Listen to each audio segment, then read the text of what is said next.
Hey, xin chào các bạn, chào mừng các bạn đã trở lại với channel của mình, là DK Gaming đây. Và hôm nay mình đã chuyển sang một tựa game mới, đó chính là tựa game Robocraft. Đây là một tựa game khá là hay, các bạn có thể tạo được những con robot tùy theo cái ý thích của các bạn. Trong cái phần edit robot đó, các bạn có thể làm rất là nhiều thứ, chúng ta từ trang bị vũ khí, sáng tạo ra con robot của các bạn bằng những cái thuật này.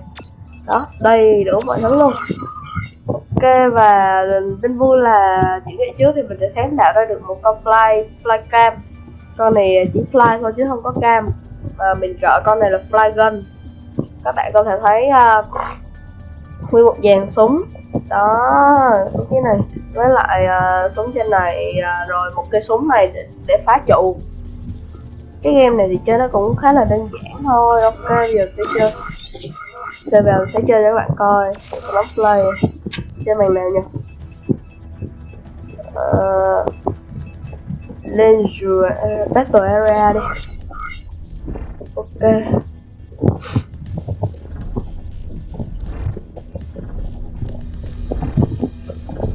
cái quá trình connect vào cái server này nó hơi lâu. Mình thử rất nhiều lần rồi và cũng thử để trên khoảng 4-5 cái máy thì cái quá trình load vào server máy nào cũng lâu hết, không tùy thuộc vào cấu hình của máy.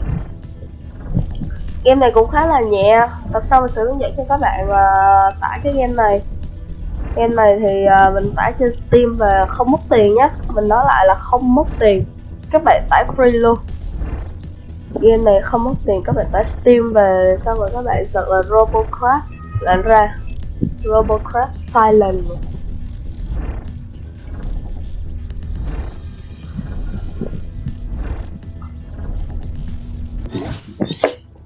Ok, vậy là chúng ta đã vào game. Đó, game thì giao diện vào chơi thì nó cũng như vậy thôi. Máy mình hiện tại là chưa chạy xong nè.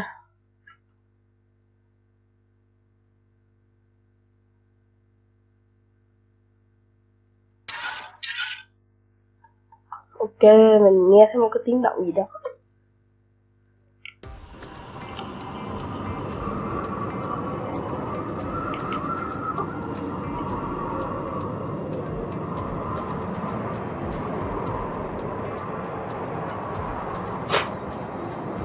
Lâu thế nhỉ?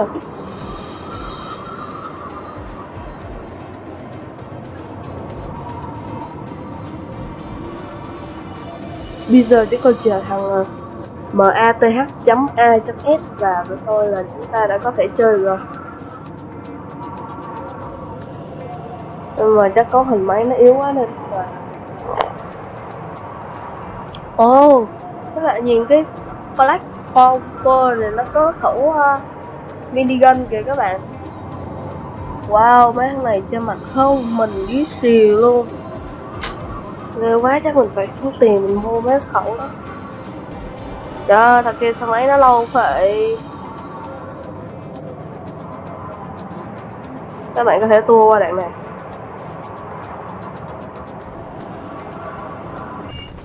Ok, chúng ta đã vào game. Cái flygun của mình có cái roi nè, roi này mình nó từ từ. Ok, để mà bắn được thì các bạn bấm trái là nó sẽ zoom lại cho các bạn, nó nhắm lại cho các bạn bấm trái. Còn muốn nhắm bắn chuột phải thì nó lộn. Đấy, có thằng nó bay rồi kìa. Bây giờ mình sẽ bắn thằng này.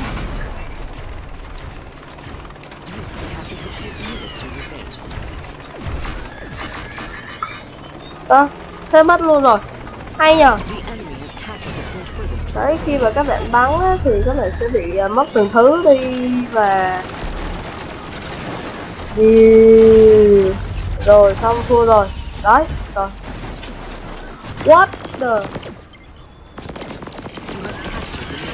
Rich ARD.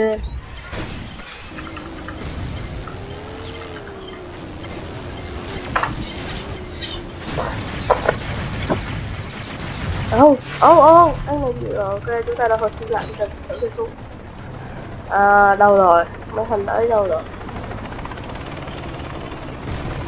Tôi bơi lại. Mình chỉ có một con minigun mà nó bắn ra cái thứ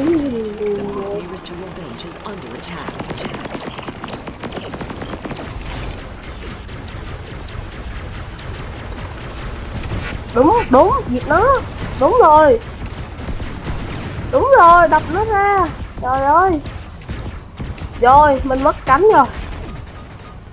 Trời ơi, mong đừng thằng nào đến bắn mình sẽ hồi sinh lại. Nếu mà các bạn mà không bị thua á thì cái sao cũng có lại sau thời gian sẽ tự hồi sinh lại cho các bạn. Mấy anh thanh niên nguy hiểm.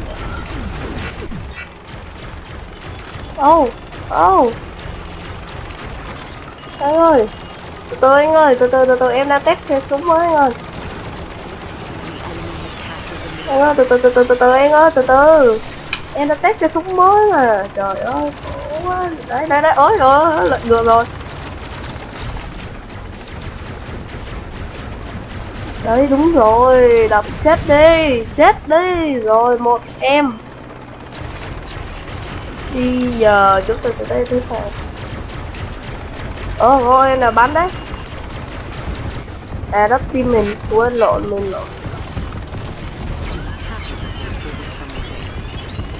Con sau, nhìn con này giống con bọ cạp.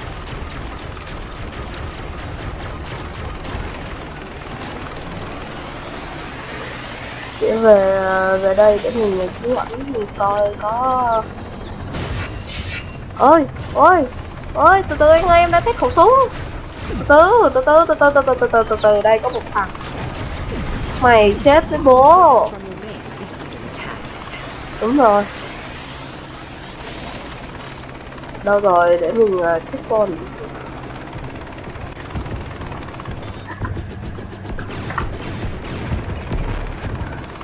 Ok. Đây bộ mình, đây là team mình. Ôi anh ơi. Từ từ. Bình tĩnh, đừng kích động. Để em test cái súng mới.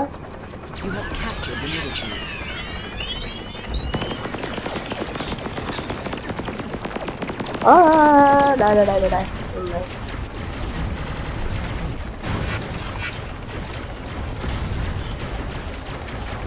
Trời ơi, nó bay cái kiểu gì đâu đó. Đó. Team mình đang cận chiến rồi. Hét. Ok. Mình đã lập được 2 chiến công. Bây giờ sẽ bắn cái tụi. Holy shit, có thằng nó bay cao mình luôn.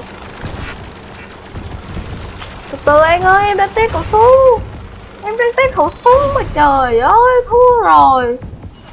Đai luôn rồi.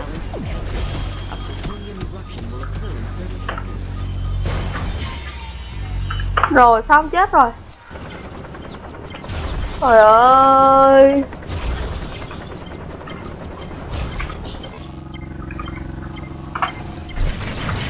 Đúng rồi, đẩy nó ra. Trời ơi, bạn giỏi quá. Đúng rồi bạn, đẩy nó ra, không là nó sát bom bây giờ. Em bay lên đây.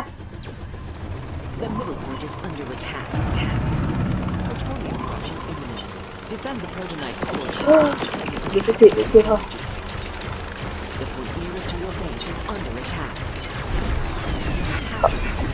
Đứng đây à.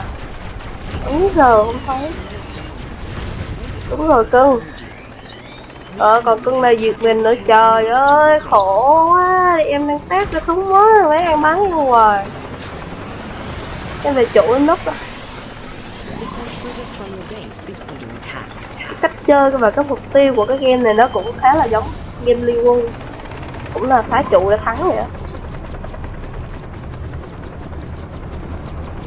Đâu rồi, còn em nào vào đây?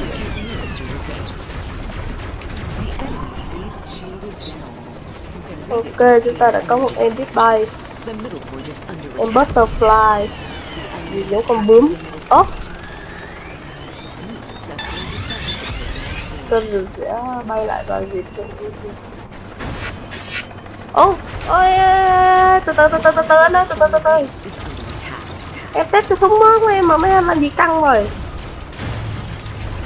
Đấy, đúng rồi, cứ bình tĩnh mà từ từ. Tới cái súng mới, trời ơi, khổ quá. Mày chạy đi đâu? Where you run? Where you run? I will kill you. Quả là một trận đấu thật sự rất là gây cấn luôn. Chạy trụ hả? Chạy trụ hả? Chạy trụ, đừng có vô trụ. Rồi xong. Nên giờ sẽ tiến hành đứng lên và mình phá trụ. Ê, mình phá trụ, phá vào cái minigun nó mất. Ê,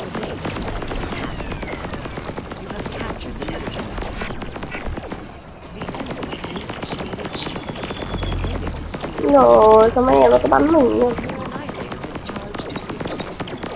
Mình sẽ phá trụ. Mình sẽ giúp bạn.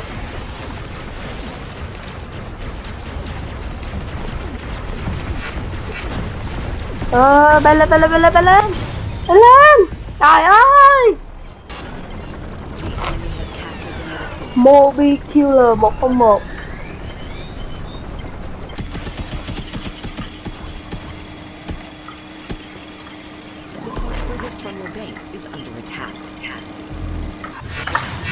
Ok, chúng ta đã hồi sinh và bây giờ chúng ta sẽ đi tìm thằng Moby Killer 101 trả thù. Mình sẽ trả thù bằng cách là bắn vào cái trụ của nó để cho nó thua RML luôn. Đây có một em. Chạy đi đâu? Chạy đi đâu? Chạy đi đâu trời ơi?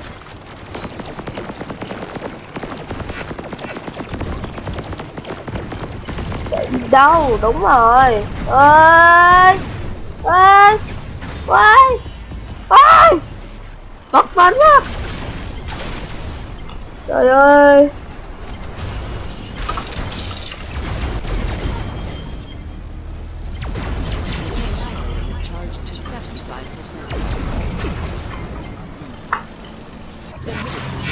Đây là hồi sinh và bây giờ sẽ đây thằng Moby Killer đây. Tại bị đâu trời ơi. Ôi đó sau đi. Ôi đột tim mình sắp thua rồi. Tim mình sắp thua rồi. Tim mình sắp thua rồi. Nào cho phá đi. Ôi tim mình sắp thua rồi. Annihilator fully charged. Firing weapon in. Ê, tim mình thua rồi.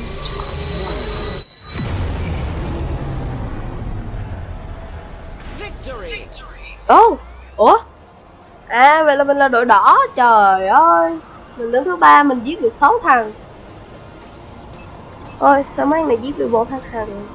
Mình giết được 6 thằng. Mình vui mỗi bị killer. Mình ghét thằng này nhất, nó giết mình. Ok.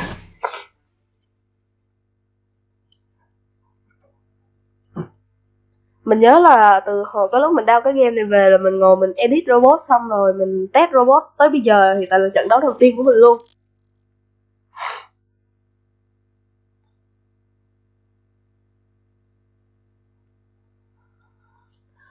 Sao có quá trình có đến server nó lâu dữ. Ok, chúng ta đã vào được.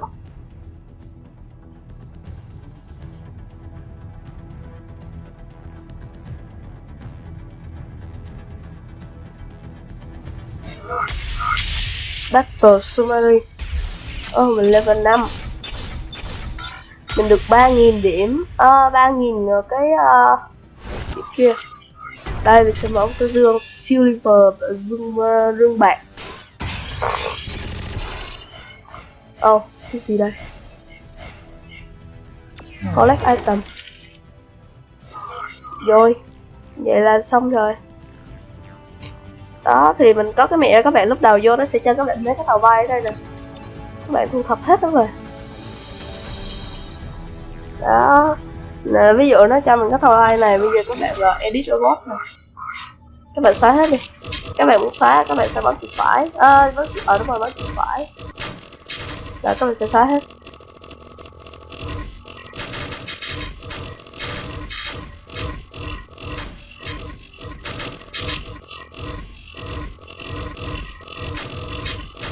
Đó, các bạn bấm chuột phải hết là mấy cái tàu này nè, mình chỉ các bạn mua free luôn.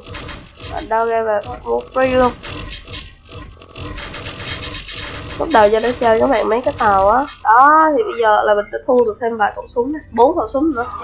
Thì bây giờ mình đi qua cái tàu đầu tiên. Mình sẽ edit đầu tiên. Mình sẽ có 4 khẩu súng này. Đó, mình sẽ gắn được vô thêm. Đó, hay chưa trời ơi. Đó, cách nhận quà mà free nhất mà mình từng biết luôn. Mẹo á. Ok. Đó, thì bây giờ mình đã tắt thêm 4 cái súng. Mình chỉ cho các bạn luôn là làm sao để mua những con tàu free đó. Các bạn sẽ bấm vào cái chữ factory này. Các bạn coi cái con tàu nào mà nó có cái số 0 như này. Đó, mấy cái số 0 á. Các bạn mua hết mấy cái số 0 này. Ở đây mình thấy có con Mario này. Mình bấm cái 0, mình sẽ bấm Frost Robot. Đó, các bạn sẽ có được một con robot. Ủa? Cái con này đâu phải con robot. Oh shit. Các bạn sẽ bấm play edit robot. Các bạn sẽ edit hết đi. Ở đây sao nó sơ được màu vàng nha.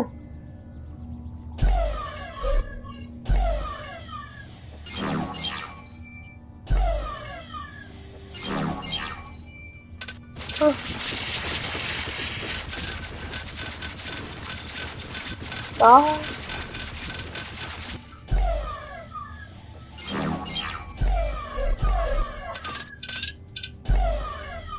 Ồ, đẹp đấy. Wow, thật là ấn tượng. Đó, còn sẽ bấm điện thoại để các bạn thu hết những cái lợi. Các bạn bấm và các bạn giữ thì cái tốc độ mà nó mà nó làm cái đó nó sẽ nhanh hơn. Nó phá mấy cái cục nó đi sẽ nhanh hơn. Đó, như các bạn thấy mình sắp xếp xong rồi mình chỉ cần đưa vào cái là được xếp luôn.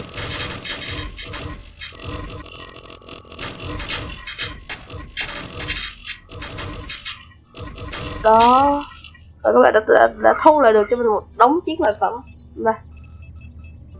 Ok thì cảm ơn các bạn đã coi video này. Nếu thấy hay hãy like, share và subscribe để ủng hộ channel mình nhé. Còn bây giờ thì bye bye.